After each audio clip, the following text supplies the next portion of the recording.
외숙모는 그날 밤새도록 괴성을 지르더라고요.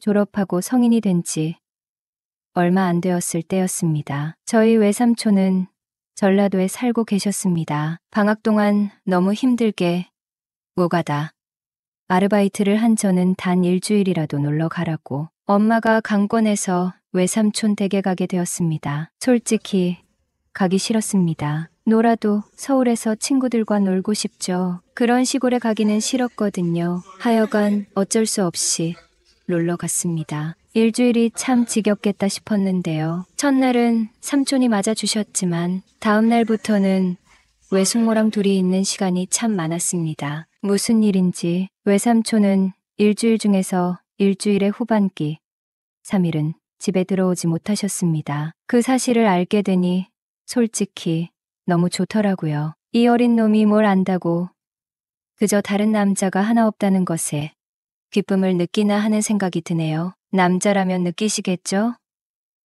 왠지 모를 기대감. 그게 가까운 친척인데도 불구하고 왠지 모를 기대감이 자꾸 밀려오는 겁니다. 하여간 외숙모 생김새는 그냥 평범 그 자체입니다. 전혀 이쁘지도 그렇다고 새끼가 흐른다거나 하는 느낌도 전혀 없는 평범한 아줌마였습니다. 외삼촌 댁에 가서 초반에 낮에 주로 숙모가 여기저기 보여주고 관광시켜 주었습니다. 밤에는 저녁 먹여서 삼촌 서재에서 자라고 하셨어요. 그런데 집으로 돌아가기 마지막 날 일 터졌네요. 집에 돌아가기 3일 전 일입니다. 아침까지 못 일어나고 있었는데요. 물론 팬티 한 장 달랑 입고 잤습니다. 무더위가 기승을 부리던 한여름이었거든요. 그런데 이것 봐라. 외숙모가 제 방 앞에서 얼쩡거립니다. 저 아침이니까 미친 듯이 텐트를 친 채로 자고 있었겠죠. 그런데 그 부분을 가만히 쳐다보고 있는 겁니다.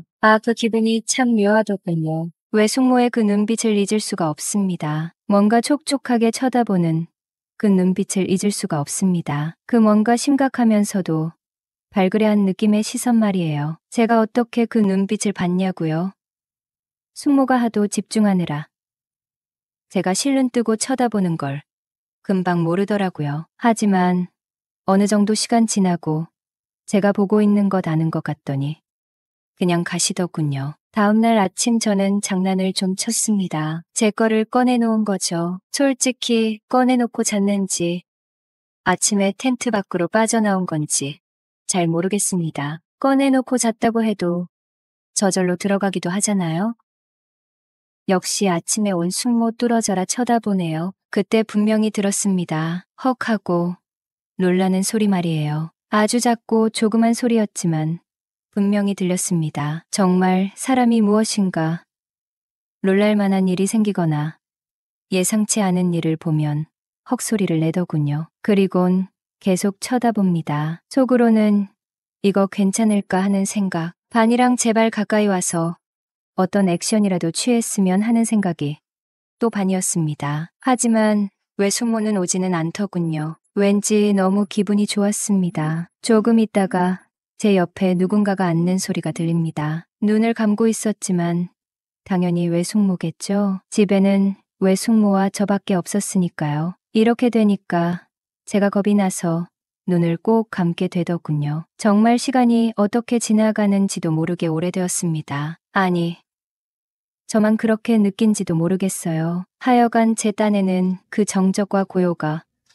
엄청난 시간 속에서 헤엄치고 있을 때입니다. 너무 많은 시간이 지났다 싶을 때 또는 숙모가 있나 없나를 확인해보고 싶었어요. 한쪽 눈만 실눈을 뜨고 보니 가만히 정말 숨소리도 안 내고 가만히 정말 뚫어지게 쳐다봅니다. 그러더니 손가락 끝으로 살짝 만져보는 겁니다. 정말 느껴질까 말까 하게 정말 살짝이요. 폭발 직전이었습니다. 떨리기도 하고 혹시 외숙모가 이러다가 갑자기 욕을 하면서 야단칠 것 같기도 하다는 생각도 들었어요. 그러면서도 너무 좋기도 하고 그저 건드리기만 한 건데 그렇게 성이 나 있으니 좀 창피한 마음도 들었습니다. 지금 생각해보면 외숙모가 제가 일부러 그런 것을 왜 몰았겠습니까? 생각해보세요. 누가 자고 있는 척 하는데 실눈 뜨고 본인을 쳐다본다면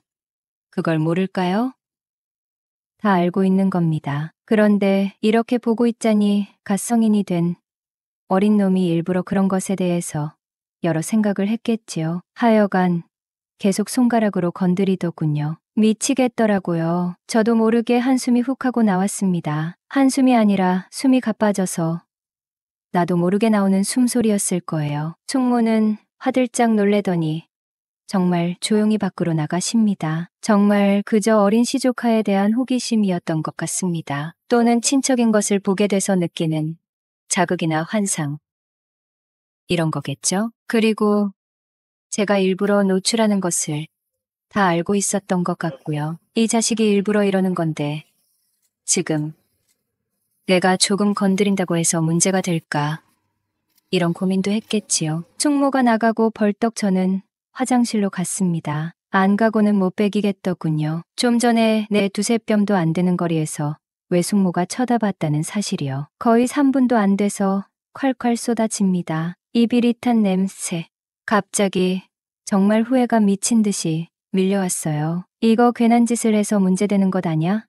화장실 바닥, 변기 뚜껑에 다 튀었습니다. 웃긴 건 마침 화장지가 없어서 손비누로 닦고 샤워기로 바닥 청소, 뚜껑 청소했다는 사실. 그리고 아침을 먹는데 외숙모는 눈을 잘 마주치지 않으시네요. 아마 화장실에서 있었던 일도 알 겁니다. 전화 오고 얼마 안 돼서 숙모도 화장실 들어갔는데 그 냄새를 어떻게 모르겠습니까? 그리고 하루 종일 환한 얼굴을 해서 그날 하루 몹시 불편했습니다. 정말 말 한마디 안 걸더군요. 얼굴 찡그리기도 하고요. 왠지 제가 큰 잘못을 저지른 것 같아 좀 무서웠습니다. 엄마에게 이 이야기가 들어갈까봐 너무 전전긍긍했습니다. 혹시 외삼촌에게 말하면 정말 큰 일을 치르겠죠? 맘속으로는 계속 난 모른다. 그냥 잤다. 좀 더 추궁해 오면 모른다. 자는데 왠지 느낌이 이상해서 실눈 뜨고 쳐다보니 외숙모가 있었다. 이런 식으로 말할까도 고민했네요. 난 어린 놈이고 숙모는 어른인데 나보다 숙모 말을 믿겠지 하는 생각에 미칠 지경이었습니다. 어쩔 줄 모르겠더군요. 하루 종일 그렇게 안절부절 못하다가 잠이 들었는데 숙모의 꿈을 꾸었습니다. 어떤 여자가 다가와서 저와 사랑을 나누려고 했는데 자세히 보니 숙모였어요. 너 정말 짜증나. 근데 우리는 사랑만 나누는 거야. 숙모의 말에 뭔가 대꾸를 하려고 했는데 말이 나오질 않습니다. 전날의 일이 저에게는 큰 충격이었나 봅니다. 이런 꿈까지 꾸게 되다니 말이죠. 저는 아무런 경험도 없는 갓 성인이 된 나이였습니다. 현실에서 외숙모가 제 방에 들어왔다고 해도 저는 바로 도망을 쳤을 거예요. 겁이 많이 났거든요. 물론 그건 꿈이었고 제가 잘못을 한 게 있으니 저는 걱정만 하고 있던 거였죠. 외숙모는 처음 제가 외삼촌 댁에 갔을 때와는 정반대로 저에게 쌀쌀맞게 대했습니다. 뭔가 제가 큰 잘못을 저지른 것처럼 뭔가 저의 큰 잘못으로 화가 난 사람 같더라고요. 저에게 한마디도 안 합니다. 외삼촌이 집에 계실 때 이상한 분위기를 눈치챘는지 외숙모에게 불만을 표시합니다. 애한테 왜 그러냐고 참 기분이 더러웠습니다. 외숙모는 자기 발로 들어와서 그랬으면서 왜 나한테 기분이 나빠 있는 건지 모르겠더라고요. 저는 그날 밤에 이런저런 걱정으로 잠을 이루지 못하고 있었습니다. 다음 날도 마찬가지였고요. 외삼촌은 집을 비웠는데 외숙모는 저에게 무슨 할 말이 있는 듯 좀 머뭇거리는 것 같았어요. 저는 외숙모에게 사과를 드렸습니다. 그러지 않으면 외숙모가 나에게 뭔가 죄를 뒤집어 씌울 것 같아서 무서웠거든요. 외삼촌이 알게 되고 부모님이 알게 되면 저는 정말 집에서 쫓겨날지도 모릅니다. 그런 두려움에 외숙모에게 다짜고짜 죄송하다고 했습니다. 외숙모는 웃으면서 아니라고 합니다. 제 나이 때에는 그게 자연스러운 거라고, 당연한 거라고 말하며 웃더라고요. 죄인처럼 고개를 푹 숙이고 있는데 외숙모가 말합니다. 잘못이 있다면 어른인 내 잘못이 더 크다고요. 외삼촌이 늘 피곤해하는 사람이라 남자의 활력을 느껴본 지가 오래돼서 제가 자고 있을 때 관심을 갖게 됐고 본인도 모르게 방에 들어왔었던 거라고요. 제가 잠에서 깨어 있다는 것을 알게 됐고 제가 외숙모를 이상한 사람이라고 생각할지도 몰라서 외숙모는 걱정이 되어 그렇게 표정이 굳어져 있었던 거라고요. 그러니 아무 걱정하지 말라고 합니다. 촉촉한 눈빛으로 외숙모는 질문을 합니다. 근데 왜 가만히 있었냐고요? 외숙모가 혹시 여자로 보이냐고요? 저는 말없이 고개를 끄덕였죠. 외숙모는 자상한 미소를 보여주고는 저에게 하고 싶은 대로 하라더라고요. 저는 볼을 꼬집어 봤습니다. 이게 꿈인가 생시인가 해서요. 외숙모는 저와 얘기하기 전에 이미 마음을 먹었나 봅니다. 샤워도 다 했으니 알아서 하라더군요. 씻고 올까요? 하고 물으니 외숙모는 웃으며 고개를 가로젓네요. 그리고는 저보고 불 끄고 오랍니다. 외숙모는 침대에 누워있을 테니 제 마음대로 하랍니다. 침대에서 남녀 둘이 뭘 하겠습니까? 격정적인 시간을 보내고 외숙모가 처음이냐고 묻습니다. 그렇다고 했더니 외숙모는 깔깔거리며 웃습니다. 오늘 일은 비밀로 해야 한답니다. 대신 오늘은 제 마음대로 해도 좋답니다. 외숙모와 저는 밤을 새웠어요. 중간에 잠시 잠이 들기도 했지만 그건 잠시뿐이었습니다. 다음날 아침 식탁 위에 진수성찬이 차려져 있습니다. 저는 개걸스럽게 먹고 잠이 들었습니다. 한참 달게 자고 있다 눈을 떠보니 오후가 되었더군요. 외숙모가 옆에서 곤히 자고 있습니다. 외숙모의 얼굴을 쓰다듬자 외숙모가 대시시 웃으며 일어났습니다. 왜? 오늘도 나를 마음대로 하게.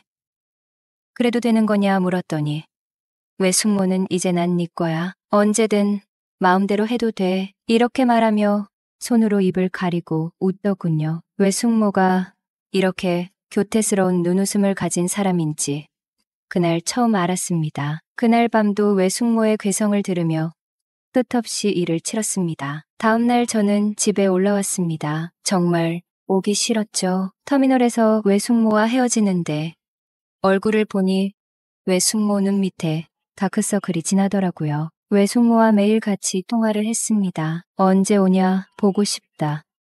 뭐 이런 말들이 대부분이었죠. 그 후로 저는 방학 때마다 외삼촌 댁에서 지냈습니다. 외숙모가 집 근처에 아르바이트 자리를 알아봐 주었고 아르바이트를 한다는 핑계로 외삼촌 댁에서 지냈던 거죠. 노가다도 하고 서빙도 했습니다. 외숙모는 제가 너무 힘든 아르바이트를 하면 안 된다고 많이 힘들지 않은 아르바이트 자리를 알아봐 주었습니다. 외숙모는 제가 없으면 많이 힘들다고 하더라고요. 저만큼 힘들었을까요?